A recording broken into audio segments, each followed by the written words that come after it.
Welcome back to our podcast. I'm the gentleman, accompanied by the disturbed Southern Belle. Hello. And in this episode, we will be continuing our Outlaws from Around the World series with Doc Holliday, Woo.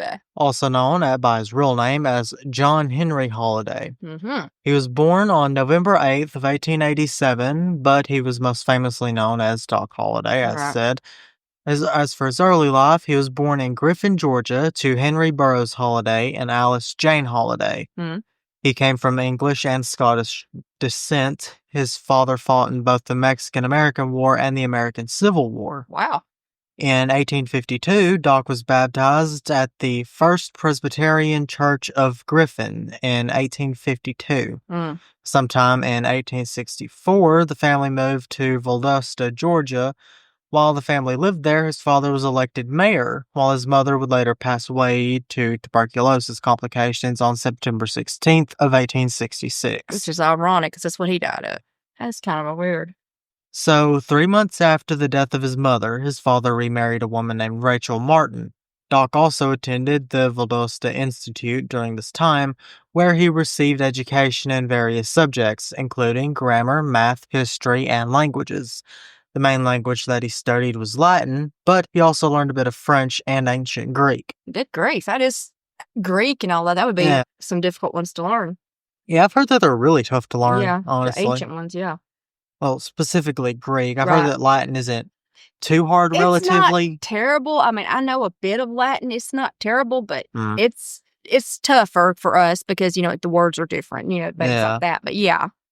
So, as for his... Well, I'm completely skipping ahead here.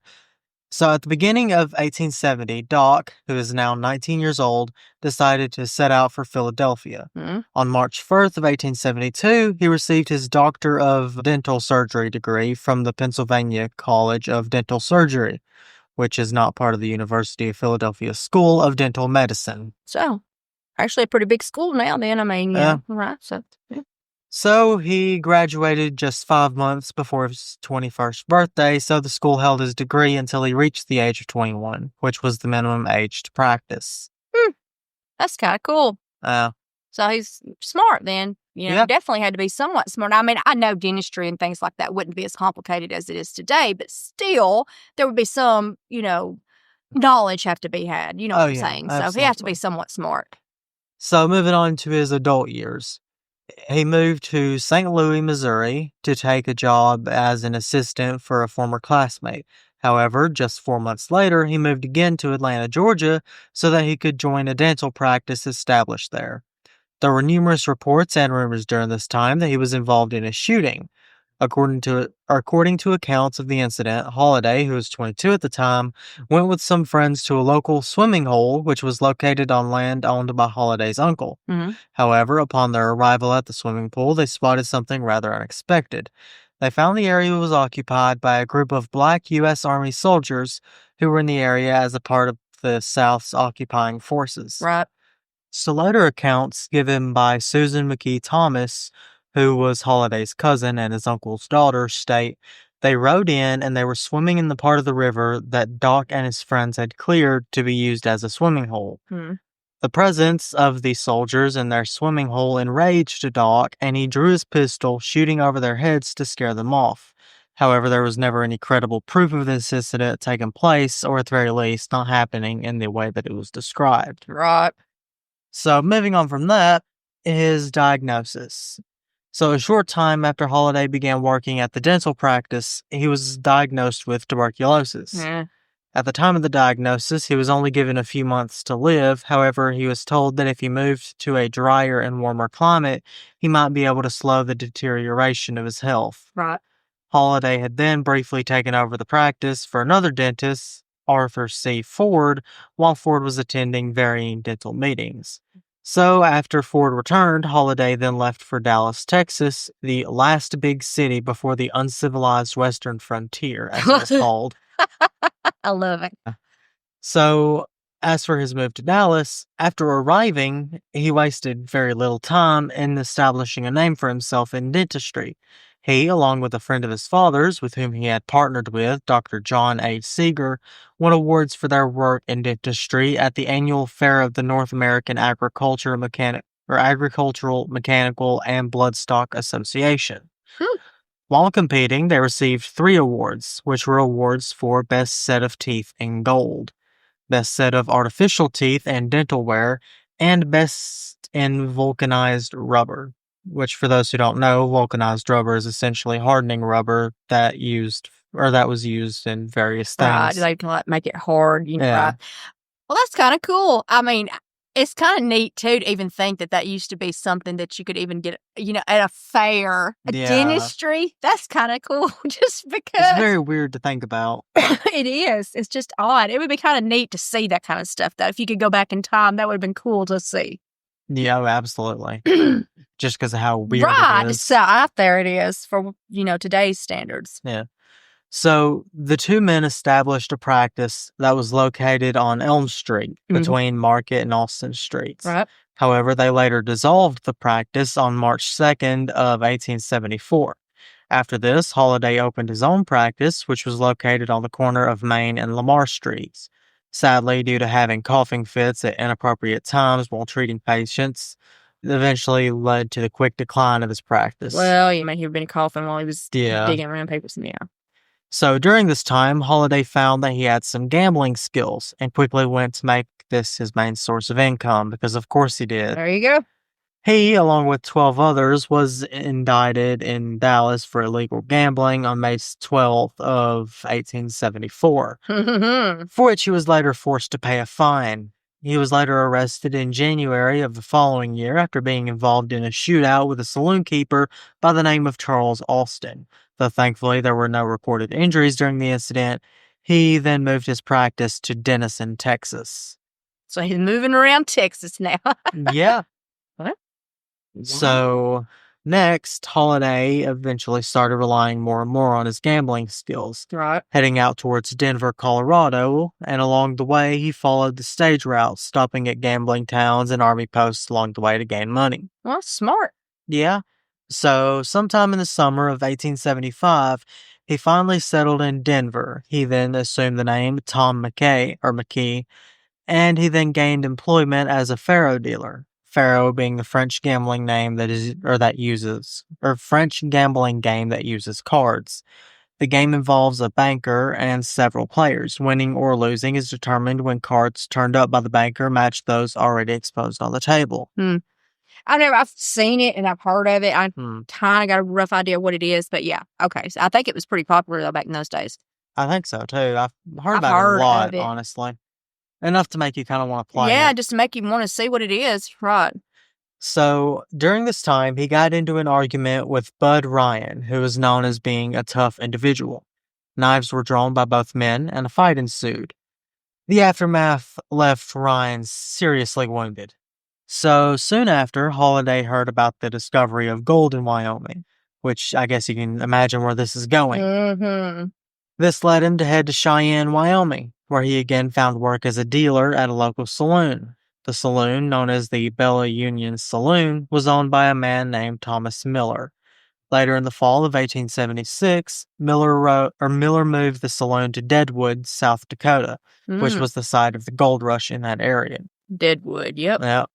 So Holliday joined him in the move. During this time, however, Holliday moved to a few areas, which included moving back to Cheyenne, then to Denver, and eventually on to Kansas, where he visited an aunt of his. So, after leaving Kansas, he then went to Breckenridge, Texas, where he returned to gambling. Then, on July 4th of 1877, following an argument with a fellow gambler by the name of Henry Conn, Holliday beat Conn repeatedly with the walking stick he had with him. It's not funny, but it is in a way. It's very funny. It's just comical. You think about him sick, tuberculosis, pop, pop, pop. Yeah. Come on. All right. So, both men were later arrested and fined for the altercation. However, Conn was not done. He waited until later that same day and then shot Holliday while he was unarmed. It was at first falsely reported that Holliday had been killed in this incident, but later found to have survived. During this time, his cousin moved out west to help him recover from his injuries. So, after recovering, Doc then moved to Fort Griffin, Texas. He then met the only woman that he was ever known to have a relationship with, a dance hall woman and lady of the evening by the name of Mary Catherine, also known as Big Nose Kate. Because why wouldn't you be? So, oh my God. Holliday described her as tough, stubborn, and fearless. He stated that while she was educated, she chose her profession and he liked her independence. Yeah, why not, right? So, moving on, sometime in October of 1877, a group of outlaws that were led by a man named Dirty Dave Rudabaugh rode a Santa Fe Railroad train in Kansas. Rudabaugh then headed south into Texas, and during that time, Wyatt Earp had been given If I'm a not temporary mistaken, commission. we heard about him and Billy the Kid was Yep. Rudabaugh. Yep. All right. So he was in with him. Yep. Okay. So Earp, who was then at Dodge City, left and followed Dave for over 400 miles before finally arriving in Fort Griffin. Earp then heads to the Beehive Saloon. The owner told him that he had seen Rudabaugh pass through earlier in the week, but that he was unsure of his whereabouts or where he might be headed. He then suggested that Earp speak with Holliday, who was known to have gambled with Rudabaugh. Right. And Holliday told him that Rudabaugh was headed back to Kansas, which led Earp to send a telegram in warning. After staying approximately a month at Fort Griffin, Earp eventually made his way back to Dodge City sometime in early 1878. Sometime in the summer of the same year, Holliday and Horney, Big Nose Kate, Right. made their way to the area. Holliday sought to practice again and ran an advertisement in the local paper that read, J.H. Holliday, dentist, very respectfully offers his professional services to the citizens of Dodge City and the surrounding country during the summer. Office at room number 24, Dodge House, where if satisfaction is not given, money will be refunded. That's kind of cool to think, this is an ad that Doc Holliday ran in Dodge City newspaper to advertise dentistry. It's just kind of cool. Not gonna lie. So covering this story just makes me think about like Gunsmoke. Yeah, sort of. Like those old shows that I pretty much grew up watching. It does a lot. I highly recommend it, by the way. Oh yeah, they're good. It's really old. Specifically, I recommend the black and white era. Right. Like just like with Andy Griffith, that's just prime. Mm-hmm. Oh yeah, we definitely grew up watching all those, and you did too. So, anyways, back to the story. Sometime early in 1878, while in Wichita, Earp had chased out two cowboys by the names of Toby Driscoll and Ed Morrison. Later, the two boys, who were accompanied by a gang of approximately 24 men, then rode into Dodge City. They shot up the town as they raced their horses down the main street. Because, of course, you do. Oh, yeah. That's just what you gotta do. Right. So, they then headed over to the Long Branch Saloon, where they proceeded to lay waste to the room and harass customers that were in the saloon. Of course. Earp then burst from the front door, but before he could react to the situation, he was quickly surrounded and severely outnumbered. I'd say so. Yeah. 24 men, and then that's like 26 at least, we're going to say. So Holliday, who was playing cards at the back of the saloon, then saw the commotion at the front entrance and drew his weapon. Putting the gun to the back of Ed Morrison's head, he then forced Morrison and the other men to disarm, essentially rescuing Earp. So, there are conflicting reports of this incident, but one thing remains very clear. Earp credited Holliday with saving his life on that day, and the two men quickly became friends after that. That's cool. Yeah. Very cool. Anyway. So, in 1878, Holliday became known by his alias, Doc. And it's also the last known time that he practiced his craft of dentistry. Right. So supposedly, Holliday was involved in a gunfight with a bartender by the name of Charles White. And Miguel Otero, who later became governor of the New Mexico Territory, claimed to be present during the altercation and stated that Doc entered the saloon with his revolver already out and cocked. Good God. He ready. He's cocked and ready, yeah. So he then challenged White over an outstanding argument that had happened between the men. Wyatt, who was positioned behind the bar serving customers, then dropped behind the bar for cover and began to fire on Doc. Wyatt was reportedly shot by Holliday in the scalp during the incident. Good God. So, another report states that Holliday was involved in the shooting death of an unarmed soldier. However, he was never officially linked to the crime. So, that may or may not have happened. That is wild anyway. We'll give him that. So, Doc quickly gained a reputation as not only being skilled at cards, but also with a gun. Mm-hmm. Right before Christmas of 1878, Doc and his woman arrived in Las Vegas, New Mexico. The town boasted 22 hot springs nearby that were said to have healing properties. He opened a dental practice during this time. However, due to unusually cold weather, business was very slow. Right. In March of the following year, a bill banning gambling was passed within the territory, and this led Holliday to being indicted and fined $25 for keeping a gambling table. Which would have been quite a bit of money back then, so... Oh, absolutely. Yeah. Which I just gotta say, for owning a table, I know. that's kind of BS. Yeah, I got it. Yeah. Yeah, because, I mean, they could have a table and just be playing for fun. I mean, really. I mean, yeah. Unless you just caught him, dude. I mean, you don't know. I mean, I'm not saying, of course, I'm pretty sure he's probably gambling, but still. Oh, 100% he was gambling. But they arrested him for owning a table. Yeah. A table. And he might not even, you could even say he wasn't even using it as that kind of table. He could have been using it as a dining room table. I mean, who knows? Whatever. But anyway. God, laws are stupid. They can be. Well, the way they're worded and enforced. Sometimes, yeah. Intentionally vague and all that. Anyway, it's getting a little bit too, I guess, political right there. So, yeah. After that bill was passed, he was arrested for having a gambling table and fined $25. Wow. Sometime in September of 1879, Earp resigned as assistant marshal in Dodge, which that was a thing, apparently. Wyatt Earp was assistant marshal at a point. Yep. So Wyatt Earp, then accompanied by his wife Maddie and his brother Jim and Jim's wife Bessie, headed for Arizona Territory. This led Holliday and his wife to, or his woman anyway. Not I don't sure think if they're married at this technically point. Married ever.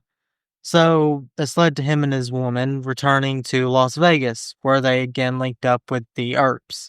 In November, the newlywed formed group arrived in Prescott. Or the newly formed, what? Friggin', yeah. Got me thinking of marriage now. The newly formed group arrived in Prescott. So, the Santa Fe Railroad built tracks near Las Vegas, New Mexico. However, they ended up bypassing the actual city by about a mile. Right. This led to a new town being built near the tracks where gambling and debauchery were once again flourishing. Woohoo! So, on July 19th of 1879, Holliday, along with John Joshua Webb, who was a gunman and former lawman, were seated at a local saloon. And while there, a man named Mike Gordon, who was a former U.S. Army scout, tried to get one of the saloon girls, who was a former girlfriend, to leave town with him. However, the girl refused, and this led Gordon to leave the establishment shouting obscenities because, of course. Well, of course. He was followed by Holliday, whom he then turned and fired upon, which led to a report that Gordon died the following day. So, well, we can imagine what happened I can there. assume he must have tripped and fell there. Ricochet bullet back on him, maybe? Yeah. Sure. So, the day following the event, Holliday paid a local carpenter $375.50 to build a clapboard building, which then became Doc Holliday's saloon. All right, then. Which he then ran with John Webb, his business partner. Right. While running the establishment, he was fined twice for keeping a gambling device and then again for carrying a deadly weapon. Oh, for goodness sake. Really, though. God, these laws were vague. And some still are. But just fined. I mean, you got a deadly weapon. Here's a fine. Keep the weapon. Pay me some money. Yeah. Don't care really about the weapon. Just we need the money. So, anyways, Holliday and his woman seemed to be enjoying their time in Las Vegas. However, on October 18th of 1879, Wyatt Earp arrived in town. Well, he then told Holliday of the silver boom that was taking place in Tombstone, Arizona. Aha. This led Holliday and his woman to join Wyatt and his wife Maddie, along with Jim Earp and his wife and stepdaughter, on the journey to First Prescott, Arizona. Okay, so now they're heading to Tombstone, but Yep, now they're in pretty much. Prescott. So the journey took a few weeks, and upon the group's arrival in town, they headed for the home of Virgil Earp, where he lived with his wife, Allie. After staying in town for a bit to regroup and rest, they decided it was time to continue to Tombstone. However, Holliday decided to remain in Prescott for the time being, as he felt the gambling opportunities were better. Yeah.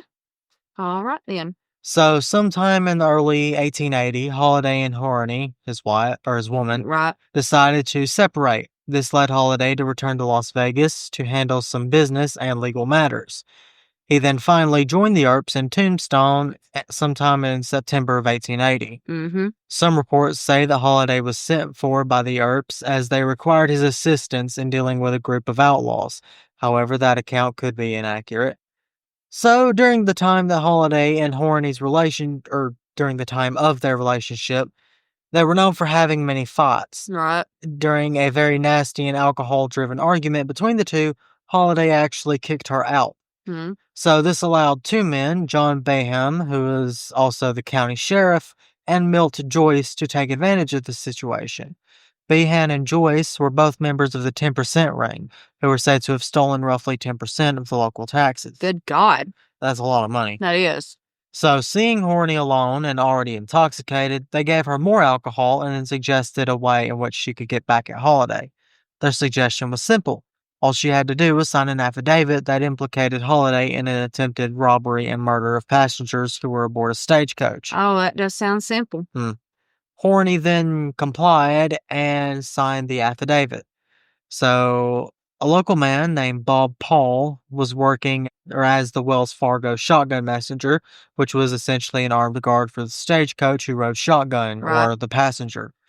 So, along the stage route, they had stopped in Contention City, which led Paul to take the reins, as the usual driver had become ill. As the stage was between Tombstone and Benson, Arizona, 3 cowboys stopped the stage, attempting to rob it. Paul then fired his shotgun and grabbed his revolver, emptying the gun while shooting at the men, wounding one, later identified as Bill Leonard. The original driver, along with another man, were riding in the rear seat of the coach, and both were killed during the shootout.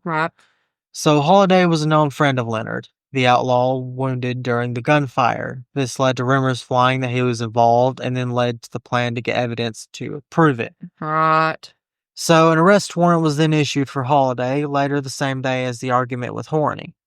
Holliday returned to Joyce's saloon, and of course he was still very drunk. He then insulted Joyce, demanding that she give him his gun back. She refused and made him leave. However, he then returned a short while later with another gun and started firing.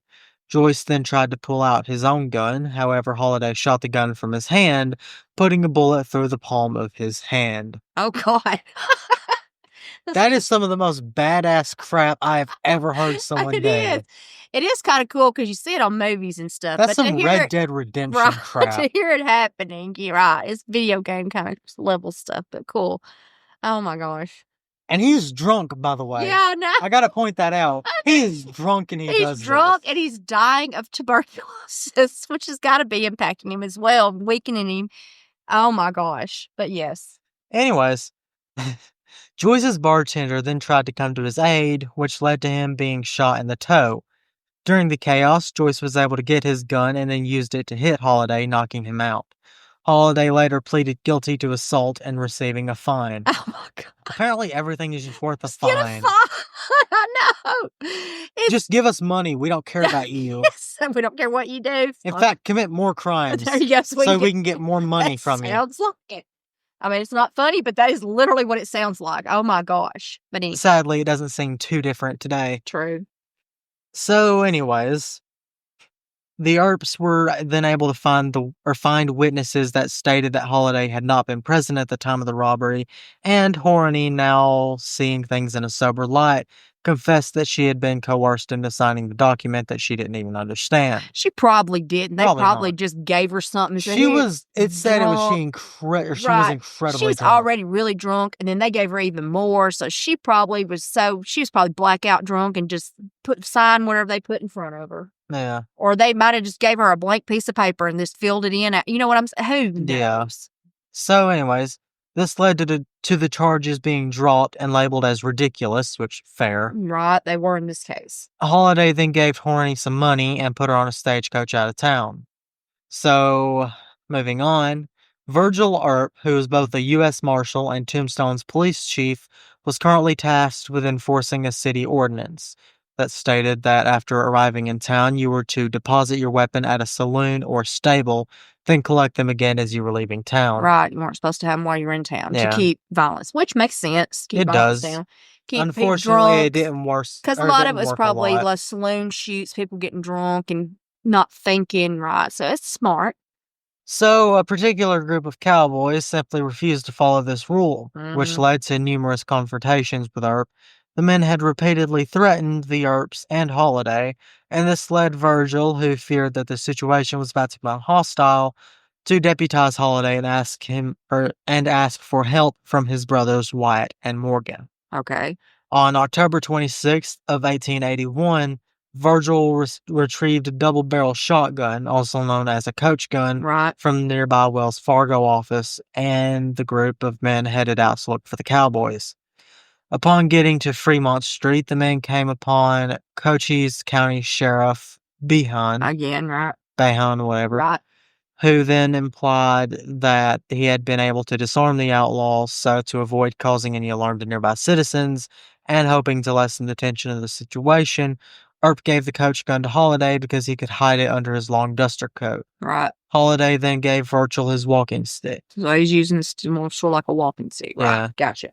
So the lawmen continued on until they found the men in a narrow lot between two buildings, one of which was Fly's boarding house, which is where Holliday was currently staying, which led him to believe that the men had been lying in wait to ambush him, which is a fair assumption. Possibility, definitely.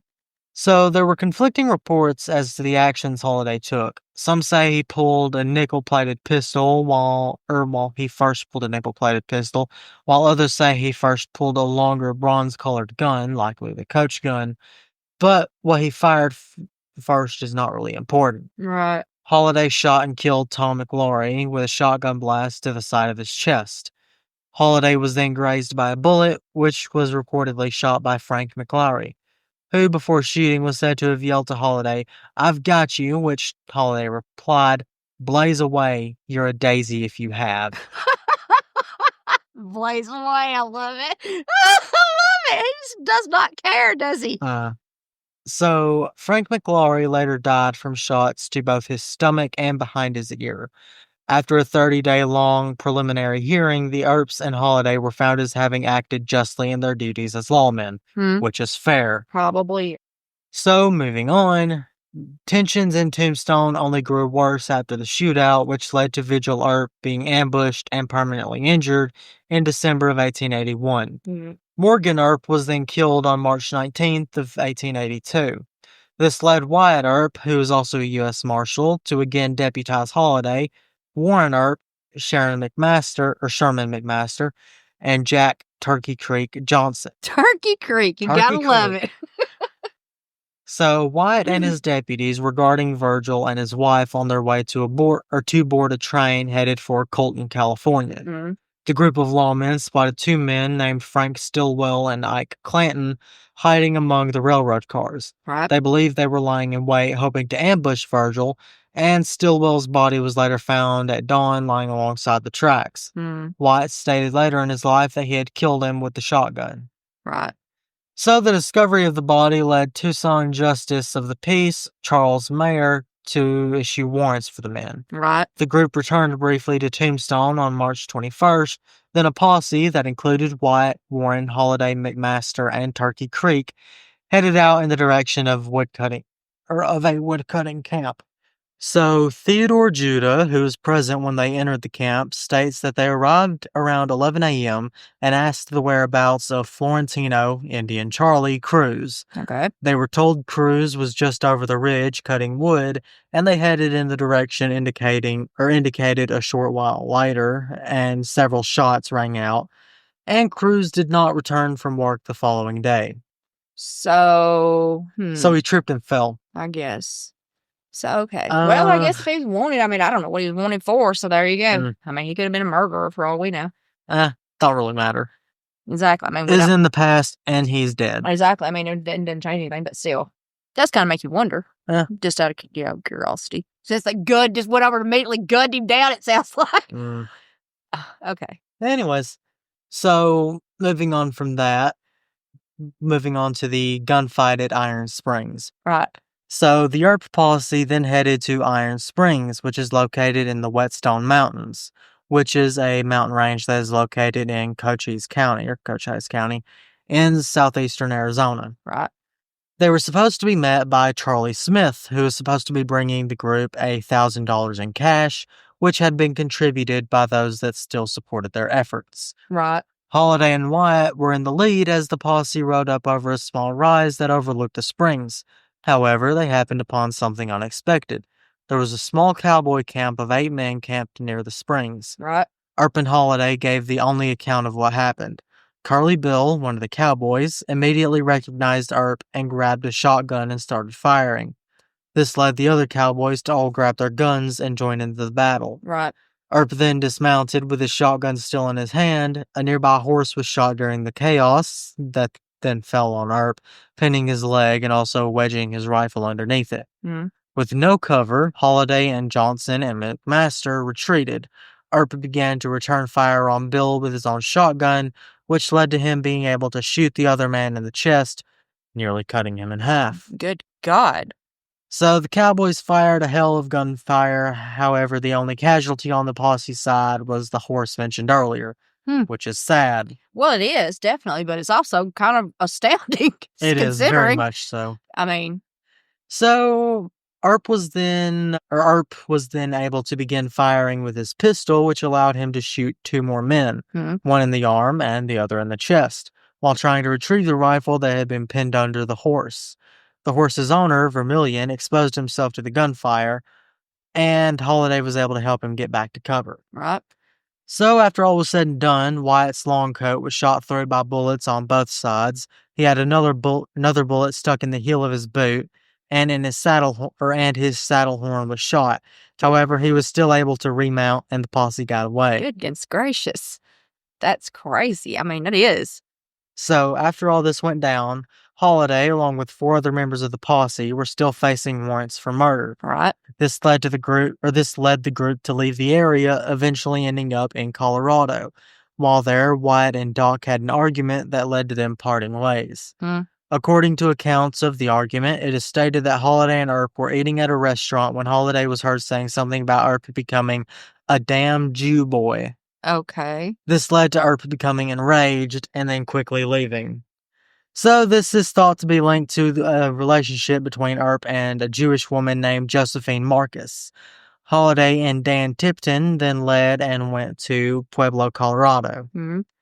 And at the end of the 1880s, a railroad contractor by the name of James H. Kiner hired Holliday to, quote-unquote, motivate the owners of dozens of gambling and saloon tents to leave the area of the 41-mile stretch of railroad. Motivate them, huh? Would you please leave? Okay. So the attractions that the tents offered were causing delays. Right. To the numerous workers missing work, or due to the numerous numbers of workers missing work. Right. Yeah. Anyways, getting drunk, out gambling, Got it. So Kiner felt that there were too many tents for him to handle the problem himself, which led to him hiring Doc Holliday. And so Doc was known to Kiner for his part in driving away others from a state coal deposit a while back. And Kiner approached Holliday and asked him if he could handle the job. Holliday replied without hesitation that he could do it for $250. Okay. Kiner soon received word that every gambling and saloon tent along the line was gone. Good God. That was fast. So Kiner then sought out Holliday and asked him what luck, to which Holliday replied, "Oh, they moved." Kiner paid him the $250 without another word. No, what luck? Any luck? Oh, they moved. They sure did. That was pretty cool, though. What did he say? Oh, yeah. You got to wonder now, because there's supposed to be several of them, like a few dozen. Yeah. Goodness gracious. Okay. And this is just one man. I know. A one sick man. Yeah. At that, because people keep forgetting he has TB at this time, and that was no joke. So, the last known confrontation for Holliday is said to have taken place in Hyman's Saloon in Leadsville, Colorado in 1884. Mm-hmm. At that time, Holliday was said to be all but broke. He had pawned off all of his jewelry with no other options. He asked for a loan of $5, which would be approximately $175 in today's money. Yeah, okay. He asked for this loan from a man named William Billy Allen. Right. So Billy was a bartender and a special officer at the Monarch Saloon. Mm-hmm. Allen was also a former policeman, which also enabled him to carry a gun and make arrests within the Monarch. So inside the saloon, he's an officer. So Allen repeatedly demanded that he be repaid on August 19th, quote-unquote, or else. So Holliday knew he was not able to repay the debt and became concerned by the threats. Holliday knew that Allen usually stopped by Hyman's Saloon after he finished up his shift at the Monarch. Right. So this led Doc to plan on confronting Allen at Hyman's, where he had, quote-unquote, no power. Well, right. Smart for that. So, as Doc made his way to Hyman's, he ran into Marshal Harvey Fawcett, or Fawcett, whatever, who he then explained his situation and Allen's threats. Fawcett then told Doc that Allen couldn't carry a gun outside the Monarch, right, as he was only a special officer, to which he later stated Holliday replied, "I'll get a shotgun and shoot him on sight." So... Well, there you go. Fawcett then went to the Monarch to warn Allen, however, he had already left for Hyman's.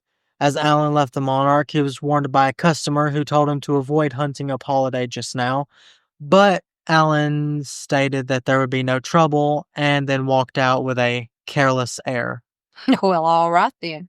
So as soon as Allen entered the door of Hyman's, Doc reached under the bar and grabbed his gun. He then shot at Allen, who first shot, missing and lodging into the door frame. Okay. Or the first shot missing. Right. So Allen then spun on his heel with the intent to fling the building, but in his hurried state, he tripped over the threshold and fell forward onto his hands and knees. Holliday then leaned over a cigar case nearby, almost on top of Allen, and shot him, this time not missing. The bullet then tore a path into the back of Allen's right arm about halfway between the shoulder and elbow, severing an artery. Ooh. So Allen then stood and stumbled outside. He staggered along, bleeding profusely, until finally fainting into the arms of a passerby. So his artery was later repaired, and he somehow managed to survive. So he didn't kill him anyway. No. Although his arm was said to have looked funny afterwards, whatever that means. Right.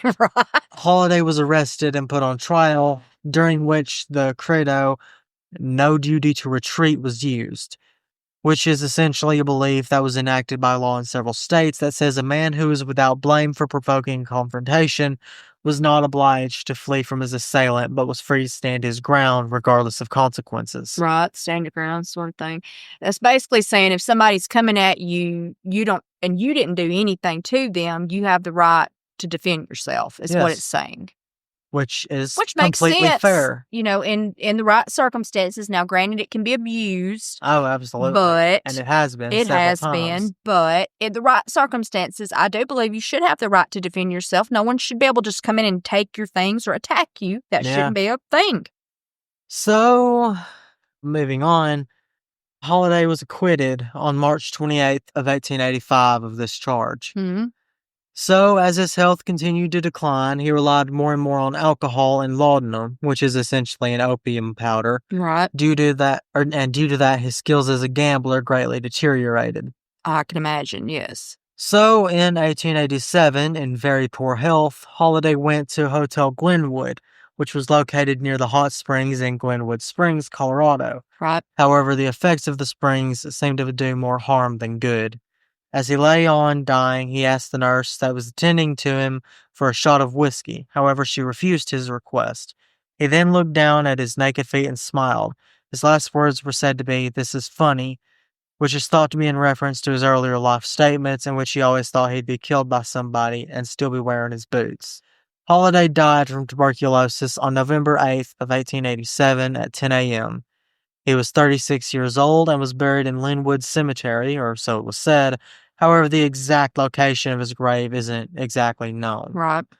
But so ends the tale of Doc Holliday. And he's a cool one. I mean, considering what he the real life John Marston. Yeah, I mean, considering what he accomplished and really sick for a good portion of his life. I mean, how weak he would have been and things like that. Actually, thinking about it, wouldn't he be more the real life Arthur Morgan? I guess, because I think he was supposed to have tuberculosis. Yeah. Well, which spoiler for Red Dead 2. It was very common, sadly, during that time it was. Yeah. It was sadly very common. But he had a very cool life as well. Anyway. Yeah. Sad, but also not exactly, well, like in the same vein of the Outlaws we covered so far. So we thought it would be fairly interesting to cover this. Yeah, because he's so tied in with them and everything and different things he did. Like he's so close, like he's bordering on the edge of being an outlaw. He is because of the gambling. He's an outlaw within the law. The crimes, so to speak. Right, and different things. But he's just interesting. He's just very cool. Very cool. Definitely Kilmer, one of my favorites. If you've ever seen Tombstone, he did a very good job playing him. He was excellent.